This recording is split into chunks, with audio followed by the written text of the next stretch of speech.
नमस्कार। नमस्कार। सुमित जी, आपके फार्म को देख करके बड़ा अच्छा लगा कि आप अभी बिल्कुल नया फार्म आपने बनवाया है फिशरीज़ के लिए। जी, जी। सुमित जी, थोड़ा किसान भाइयों को आप ये गाइड करने की कृपा करें कि कैसे-कैसे तालाब का निर्माण कराना चाहिए, कितने फीट तालाब की गहराई होनी चाहिए और क्या विधि होना चाहिए? तालाब की खुदाई हम क्या जेसीबी से करवाएँ या जो राजस्थान के जो ट्रैक्टर आते हैं उनसे करवाना चाहिए हुँ। या लेबर से करवाना चाहिए? ये थोड़ा आप मार्गदर्शन हमारे किसान भाइयों को देने की कृपा करें और अपने अन्य जो प्लानिंग हो, हुँ। वो भी आप बताने की कृपा करें कि हमारे किसान भाई कैसे सफल हो सकते हैं। मैं इस फ़ील्ड में आने से पहले मोस्टली बहुत फार्म विज़िट किए मैंने। आईएमसी जो कल्चर करते थे उनका, पंगास कल्चर करते थे उनका।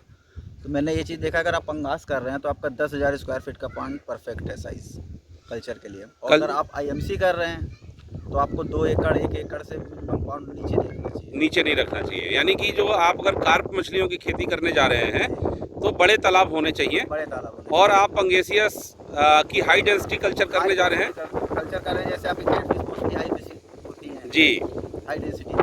जी। उसके लिए 10,000 स्क्वायर फीट, 5,000 स्क्वायर फीट, जैसा आपके पास स्पेस हो। जैसा स्पेस हो उस हाँ, प्रकार का हाँ, आप 5,000 से ज़्यादा नीचे ना हो जी, और 10,000 से ऊपर ना हो। 10,000 स्क्वायर फीट से ऊपर ना हो और 5,000 स्क्वायर फीट से नीचे का तालाब हाँ, पंगेशियस के लिए खास तौर से ना और हो। रही बात बनाने के लिए, तो राजस्थानी ट्रैक्टर से अगर आप पॉन्ड बनवाते हैं, जी, तो जो पॉन्ड आप जेसीबी से और नॉर्मली लेबरों से बनवाते हैं, जी, उससे आपका ये 3 से 4 गुना ज़्यादा चलेगा आपका। जैसे वो 2 साल चलता है कल्चर, 2 जी। कल्चर निकाल देता है, उसके बाद फिर से उसको मेंटेनेंस कराना पड़ता है। मेंटेनेंस उसकी चाहिए होती इसको है। आप अगर 7 साल भी यूज़ करेंगे तो ना आपके कभी बंधे कटेंगे जी, हैं, और आपको कल्चर करने में भी आपको कोई दिक्कत नहीं आएगी कि यहाँ से बंध टूट रहा है, वहाँ से बंध टूट रहा है। इसके बंधे बहुत मजबूत होते हैं। बंधे बहुत मजबूत होते हैं, राजस्थानी ट्रैक्टर से जो बनते हैं सो। हाँ, साफ सफाई से बनते हैं पूरे, और परत दर परत इसको। खर्चे में दोनों की तुलना में अगर जेसीबी से अगर हम तालाब बनवा का निर्माण करवा रहे हैं और राजस्थानी सस्ता पड़ता है। राजस्थानी सस्ता पड़ता है हाँ, राजस्थानी और सस्ता, मजबूत भी होता है। मजबूत भी होता है। मजबूत भी होता है। अच्छा, तालाब की गहराई आप पंगेशियस के लिए करीब कितनी होनी चाहिए? आपका जो नीचे का तली है, तली से जो आपका बंधा है वो 7 फीट होना चाहिए, जी, और आपको पानी हमेशा 4 फुट, साढ़े 4 फुट मेंटेन रखना है उसको। मतलब कि तालाब के बॉटम लेवल से लेकर के नीचे के सतही लेवल से लेकर के और बंधे की ऊंचाई तक हाँ, 7 से 8 फीट होनी चाहिए बिल्कुल। और उसमें पानी 4 फीट, साढ़े 4 फीट 4 मेंटेन साढ़े रखना 4 चाहिए। फीट मेंटेन रखना चाहिए उसको। 4 से 5 फीट पानी आ जाए, हाँ। उसको मेंटेन रखना चाहिए। इसके फ़ायदे ये होते हैं कि जब कभी हमको जैसे विंटर्स में स्टॉकिंग रोकना हो, हमारा माल हमको नहीं सेल करना है, तो हम थोड़ा पानी और लेवल बढ़ा दिया, और लेवल बढ़ा देंगे। तो उससे हमको क्या होता है कि पानी नीचे गर्म रहता है, ऊपर ठंडा रहता है। तो आपको जो लोगों को नवंबर में अपना पंगास सेल करना पड़ता है, ना चाहते हुए भी, आप जी, उसको दिसंबर तक भी ले जा सकते उसको हैं। दिसंबर तक भी आप कल्चर को ले जा हाँ, सकते हैं। अच्छा, एक चीज़ ये जानना चाहूँगा, क्या इसमें इनलेट आउटलेट की भी व्यवस्था होनी चाहिए? हाँ, अगर आप ज़्यादा हाई डेंसिटी करते हैं तो इनलेट आउटलेट होना चाहिए इनलेट आपको। आउटलेट की व्यवस्था आपके पास में है। होनी चाहिए कि मतलब आप तालाब से पानी थोड़ा कम करें, उसमें नया पानी भरें हाँ, और आपको पानी और भरना है तो आप उसके लिए इनलेट और आउटलेट की प्रॉपर व्यवस्था होनी चाहिए। होनी चाहिए। कल्चर स्टार्ट करने से पहले आप नर्सरी के बारे में, जैसा कि अभी आप बता रहे थे थोड़ी देर पहले, कि किसान भाइयों के पास में नर्सरी होनी चाहिए। नर्सरी बहुत मस्ट है। नर्सरी बहुत मस्ट है। सफल किसान वही है सर, जिसके पास खुद का अपना बैंक है, सीड बैंक। आपका यहाँ पे माल सेल आउट हुआ, आपको ये नहीं कि 15 दिन बाद सीड आ रहा है, कहीं से 20 दिन बाद आ रहा है, आ भी रहा है तो कौन सी साइज़ का आ रहा है। मैंने यहाँ पे माल अपना सेल आउट किया, मेरे पास बढ़िया सी अच्छी से 5 लाइन का, 10 लाइन का, 20 लाइन का माल मेरी नर्सरी में लगा हुआ है। तुरंत मैंने इसमें ट्रांसफ़र कर दिया। यानी कि अगर आपके पास में सीड बैंक में बड़े साइज़ का सीड आपने बना करके रखा अगर है, आपके पास सर बैंक है, तो जैसे बैंक में 100 का नोट भी होता है, 2,000 का भी नोट 2000 होता का है, भी होता है। तो वैसे ही आपका बैंक, सीड बैंक में भी होता है। आपके पास बिल्कुल, 50 लाइन का भी सीड होगा, 200 लाइन का भी सीड होगा, 1000 लाइन का भी सीड होगा। बिल्कुल, अब आपको ये चूज़ करना है कि कि मैं आपको कौन से साइज़ का सीड आपने तालाब तालाब में में डालूँ। स्टॉकिंग करनी है। बिल्कुल, बिल्कुल। बहुत सुंदर, बहुत सुंदर। अच्छा, भोजन की व्यवस्था इसमें आप क्या अपना फीड बना के खिलाना चाहिए किसान भाइयों को या जो मार्केट में फीड मिलता है उसको मंगा के खिलाना चाहिए? दोनों की अपनी-अपनी अलग है। अगर आप अपना फीड बना के खिलाते हैं तो उसमें वो चीज़ें हम लोग नहीं, उतनी इंग्रीडिएंट्स जो होते हैं उतने इसमें, इंग्रीडिएंट्स हम उतने लोग सफाई से नहीं नहीं हो यूज़ पाता कर है। सकते हैं। और अगर हम लोग बना के भी देते हैं तो वो बॉटम बहुत गंदा करेंगे बॉटम आपका। बहुत गंदा करेंगी। हाँ, तो सबसे बेस्ट है आपका फ्लोटिंग फीड होता है मतलब इसमें। पंगेशियस के कल्चर में फ्लोटिंग फीड सबसे ज़्यादा बेस्ट। सफल है, हाँ, ज़्यादा सफल है। बिल्कुल। फीड में मिला करके कुछ खिलाना पड़ता है, वही आपका जो सप्लीमेंट्स होते हैं, सप्लीमेंट्स, ग्रोमीन या ग्रोथ आपका सीड्स मास्टर। के लिए अलग सप्लीमेंट्स है, जी, और आपका ग्रोइंग फिश के लिए अलग से। ग्रोइंग फिश के लिए अलग है। हाँ, सीड के लिए जैसे हम लोग अपना ग्रोमीन खिलाते हैं जी, और बड़ी 100 ग्राम से ऊपर की मछलियों को ग्रोथ मास्टर खिलाते हैं, वैसे ही उसको मिलाने से ये है कि जो मिनरल या विटामिन आपके छूट जा रहे हैं बिल्कुल। वो उनको प्राप्त हो जाएगा। जैसे हम लोगों की जैसे इंसान होता है, हम लोग भी खाते हैं, तो हम लोग जैसे खाते हैं कि भाई आप गर्मियों में खीरा खाइए, जी आपको डाइजेशन नहीं होगा, उस जी तरह से मछली को भी ये आप डायरेक्ट फीड देते रहेंगे जी तो उनको भी कभी किसी को पेट फूलने की बीमारी आ जाती है, पेट फूल जाता है, मछली उलट जाती है। जी, तो ये सब आपका नहीं आएगा। ये सब नहीं अगर आप आएगा। वो जितना उठाएगी जी वो उसको डाइजेस्ट कर लेगी, और जी। डाइजेशन अगर फिश का सही है तो उसकी ग्रोथ अच्छी होगी। उसकी ग्रोथ अच्छी होगी, डाइजेशन अच्छी है तो उसकी ग्रोथ अच्छी होगी, प्लस साथ में जो उसको मिनरल्स विटामिन्स की ज़रूरत है पूरे वो आप उसको पूरा कर दे रहे हैं। और ये संतुलित बोरी वाली फीड जी, संतुलित आहार हुआ, संतुलित आहार। संतुलित आहार हुआ। अच्छा साहब, एक चीज़ आपसे जानना चाहूँगा या हमारे अन्य दर्शक गण भी जानना चाहेंगे कि जैसे आप एयरलाइन की नौकरी, हवाई जहाज़ की नौकरी छोड़ करके आप इस फिशरी के सेक्टर में आए हुए हैं, तो वाकई ये तो ज़रूर होगा कि आपने बहुत गहन अध्ययन किया होगा इसके पीछे, और काफ़ी आपने मेहनत की होगी, तब आप आज फिशरी को बहुत एक अच्छे मुकाम पे ले जाने के लिए तैयार हैं। क्या अन्य जो हमारे किसान भाई, पढ़े लिखे किसान भाई जो नौकरी में हैं और वो चाहते हैं कि हम नौकरी के अलावा या नौकरी छोड़ करके इस फिशरी सेक्टर में आएँ, उनके लिए आप क्या कहना चाहते हैं? आए पहले उसका गहन अध्ययन कर लें। आने से पहले गहन एटलीस्ट, अध्ययन कर लें। आप ये नहीं कि आज आपने नौकरी छोड़ी कल आके मछली पालन करने लगे। जी आप नौकरी करते रहिए, आपके वीकेंड होती है, वीकेंड की छुट्टी होती है, जी आपको हर महीने 3-4 छुट्टियां मिलती हैं, उसमें जी आप जाइए, अपने आपके क्षेत्र में कोई भी अच्छा सफल फार्मर हो जी उसको टाइम दीजिए। आप उसके यहाँ आप जाएंगे, आपको सीखने को बहुत कुछ मिलेगा। आप किसी एक्सपर्ट्स के टच में रहिए।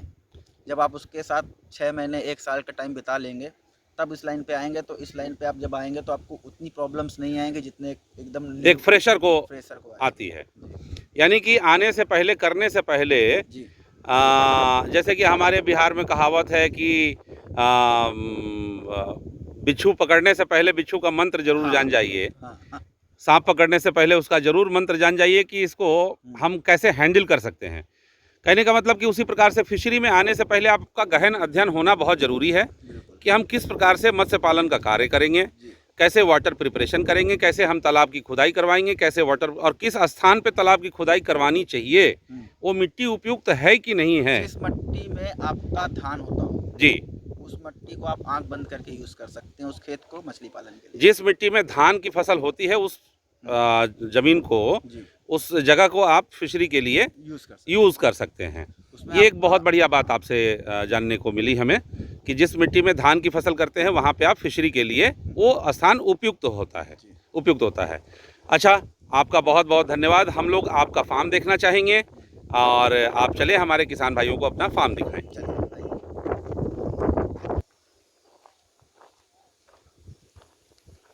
इसमें किस चीज़ का कल्चर है? इसमें पंगास डला हुआ है। इसमें पंगेसियस आपने सीड डाल रखा है, सीड डाल रखा है। ये कितने स्क्वायर फीट का पॉन्ड होगा? ये आपका 8000 स्क्वायर फीट का है। ये 8000 स्क्वायर फीट का पॉन्ड है। अच्छा, हम ये जानना चाहेंगे कि इस 8000 के स्क्वायर फीट के तालाब में आपने कितने बच्चे का संचयन किया है? मैंने 15,000। आपने 15,000 बच्चे का संचयन इसमें किया है। तो 8000 स्क्वायर फीट के तालाब में गहराई कितनी इसकी होगी? इसकी भाई आपकी 7 फीट गहराई। 7 फीट की गहराई है। और पानी कितना होगा लेवल? पानी इसमें है आपका 4 फीट। 4 फीट करीब पानी है इसमें।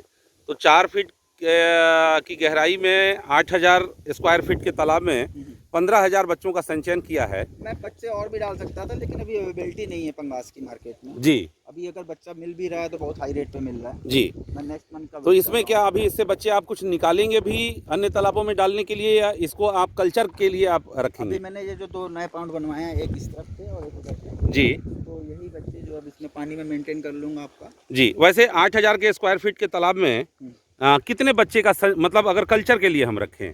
कल्चर अगर आपको रिलैक्स मोड पे करना है तो 1.5 स्क्वायर फीट में एक मछली के हिसाब से आप रखिए, और उसका बॉडी वेट आप कितना ले जाना चाहते हैं डिपेंड ये भी करता है। जी। अगर आप 600 ग्राम 700 ग्राम का बॉडी वेट ले जाके सेल करना चाहते हैं मार्केट में, जी, तो 1.5 स्क्वायर फीट पे एक मछली आप आराम से डाल सकते हैं। यानी कि 600-700 ग्राम की हम मछली पंगेशियस को करना चाहते हैं तो 1.5 स्क्वायर फीट एक मछली के लिए स्थान देना जरूरी है, बहुत जरूरी है। बहुत जरूरी अगर है। आप 1 kg करना चाहते हैं तो आप 2 स्क्वायर फीट पे एक मछली है। यानी कि 8000 के स्क्वायर फीट के तालाब में 4 फीट 5 फीट के गहराई में तकरीबन संचय करने के लिहाज से कितनी मछली का आप संचय करेंगे? संचय करने के लिए 8000 स्क्वायर फीट में मैं मोस्टली यूज़ करता हूँ 5000 5,500। 5000 या 5,500 बच्चों का संचयन करने के लिए, टेबल फिश बनाने के लिए आप इसमें रखेंगे।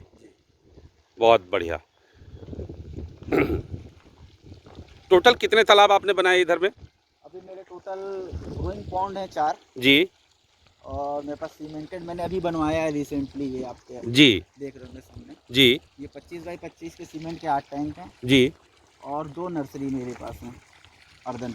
2 नर्सरी पॉइंट आपने बना रखे हैं? आप ये देखिए, जी ये इनलेट है आपका, जी लाइन पूरी पड़ी हुई है। आपको जिस पॉन्ड में पानी आपको चलाना हो उसका आप यहाँ से इनलेट बटन आप खोल दीजिए। हाँ, इसको खोल दीजिए पानी, तो इससे आपका लेबर कॉस्ट बहुत कम हो जाती है। इससे लेबर कॉस्ट कम हो जाती हैं। यानी कि इनलेट की व्यवस्था आपने हर तालाबों में दी है। जी। और आउटलेट के लिए? आउटलेट के लिए पंपिंग सेट है मेरा। आउटलेट के लिए पंपिंग सेट आपने रखा है। ना, उससे खींच के जिस किसान को पानी चाहिए होता है, जैसे ये खेत में पानी अपना, और हर जगह आपने बिजली की व्यवस्था दे दी हर जगह बिजली, हर पॉन्ड पे आपका एक कि लाइटिंग की व्यवस्था जो है पर्याप्त हर जगह मेंटेन रहे। ये जैसा मैं देख रहा हूँ सामने, ये सोलर ऊर्जा प्लांट आपने लगा रखा है। हाँ जी। ये किस कार्य हेतु? ये मैं गांव में अगर कल्चर कर रहा था, मेरे को तो शुरू में स्टार्टिंग में थोड़ी सी दिक्कत ये थी कि गांव में लाइट की ड्यूरेबिलिटी सिटी की इतनी नहीं रह पाती है। जी अब मुझे कल्चर करना है, बिजली की बहुत ज़रूरत है। जी उसमें पता चला लाइट नहीं आई, और फिश कल्चर एक लाइव स्टॉकिंग एक ऐसा हाई रिस्क बिजनेस है जी। जिसमें अगर आपके पास लाइट की उचित व्यवस्था ना हो, उचित व्यवस्था ना हो तो आप हाँ, आसानी बढ़िया से नहीं कर सकते हैं। आप कर नहीं सकते, आपको कभी ना कभी एक बड़ा सा लॉस झेलना भी पड़ जाएगा। जी जी जी जी। इसके लिए आपने ये सोलर ऊर्जा प्लांट जो है हाँ। अपने यहाँ स्थापित कर लिया। ये क्या इसको ये भी सरकार से कोई सहायता प्राप्त हुई है क्या? नहीं, इसकी कोई सहायता नहीं। इसकी कोई सहायता नहीं प्राप्त हुई। तो ये आपने स्थापित किया है, तो इससे यानी कि मोटर भी आप चला लेते होंगे? हाँ, इससे ही मोटर चलिए, पानी आप जितना देख रहे हैं सब सोलर से चल रहा है। अच्छा, ये सब जो पानी चल रहा है ये सब सोलर से ही चल रहा है, और बिजली की व्यवस्था भी आपकी सोलर से हो जाती है। यानी कि आपने पावर बैंक बना लिया होगा। जी, और मैं इसमें आपका पावर बैकअप वाला सिस्टम है ये। जी 10 बैटरी लगी हुई हैं, जी। तो रात के लिए पूरे फार्म पे लाइटिंग के लिए और अपने ऑफिस के लिए ये पर्याप्त हो जाता है। बात करता हूँ।